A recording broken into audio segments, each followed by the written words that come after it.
শুভেন্দু অধিকারী নামে কুলাঙ্গারের কাছে আবেদন করেছে মুসলমান যেন মসজিদের মাইকে আজান দিতে না পারে। আমরা এটা তীব্র নিন্দা ও প্রতিবাদ জানাই। শুভেন্দু অধিকারী কসাই মোদির কোনো দাদাগিরি চলবে না, এটা আল্লাহ তাআলার হুকুম। যদি ভারত মুসলমানদের সাথে যুদ্ধ করতে চায়, ইনশাআল্লাহ আমরা যুদ্ধ করার জন্য তৈরি আছি। যদি আমাদের গরু কুরবানি বন্ধ হয়, তো তাদের ছাগল কুরবানি বন্ধ করতে হবে। আমরা যদি মসজিদের মাইকে আজান দিতে না পারি, তারা তাদের মন্দিরে কোনো মাইকের শব্দ ব্যবহার করতে পারবে না। সারা বিশ্বের মুসলমানরা যদি একত্রিত হয়, এই ভারত তাদের থুতুর সাথে ভেসে যাবে।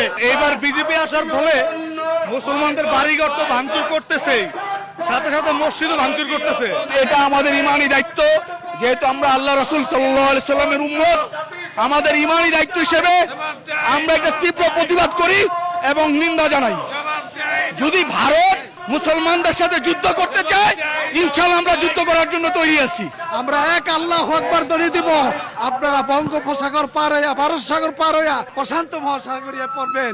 এই জন্য আমাদের সকলের দাবি, মুসলমান যারা আছেন তারা এক হন এবং হিন্দুদের বিরুদ্ধে আমরা প্রতিবাদ জানাচ্ছি। অনতিবিলম্বে যদি মোদী সরকার এই আমাদের মুসলমানদের উপর আগ্রাসন অত্যাচার বন্ধ না করে, আমরা ভারত অভিমুখে লং মার্চ করবো ইনশাআল্লাহ। যদি আমাদের গরু কুরবানি বন্ধ হয়, তো তাদের ছাগল কুরবানি বন্ধ করতে হবে। আমরা যদি মসজিদের মাইকে আজান দিতে না পারি, তারা তাদের মন্দিরে কোনো মাইকের শব্দ ব্যবহার করতে পারবে না। তারা তাদের ধর্ম পালন করুক, আমাদের তো কিছু নাই। কিন্তু তারা যদি বাধা দেয়, তাহলে তো এখানে তো লড়াই হবে। আমরা জিহাদ চাই, জিহাদ করে বাঁচতে চাই।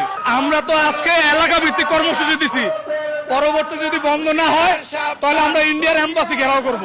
আমরা চাই অতি সত্বর ভারতে মুসলিম হত্যা বন্ধ করতে হবে, মুসলমানদের উপরে এই নির্যাতন বন্ধ করতে হবে। সারা বিশ্বের মুসলমানরা যদি একত্রিত হয়, এই ভারত তাদের থুতুর সাথে ভেসে যাবে। শুভেন্দু অধিকারী নামে কুলাঙ্গারের কাছে আবেদন করেছে মুসলমান যেন মসজিদের মাইকে আজান দিতে না পারে। আমরা এটা তীব্র নিন্দা ও প্রতিবাদ জানাই। মুসলমান মসজিদের মাইকে আজান দিবে এবং 5 ওয়াক্ত নামাজ মসজিদে গিয়ে পড়বে ইনশাআল্লাহ। এখানে শুভেন্দু অধিকারী কসাই মোদির কোনো দাদাগিরি চলবে না, এটা আল্লাহ তাআলার হুকুম। আল্লাহ পাক যে হুকুম আমাদের উপর ফরজ করেছে, সেই ফরজ হুকুম পালনের জন্য ইনশাআল্লাহ আমরা জীবন দিয়ে দিব। ভারতে আমাদের মুসলমান ভাইদের উপর যেইভাবে নির্মম অত্যাচার চালানো হচ্ছে, মসজিদ ভাঙচুর করা হচ্ছে, এটার প্রতিবাদী বিক্ষোভ মিছিল করার জন্য আমরা বের হতে পেরেছি। যখন কোন মুসলমানের উপর আক্রমণ হবে, অপর মুসলমান দেশের যারা ভাই বোন আছে তারা এই ব্যথায় ব্যতীত হবে এবং তারা তাদের সামর্থ্য অনুযায়ী এটার প্রতিবাদ করবে।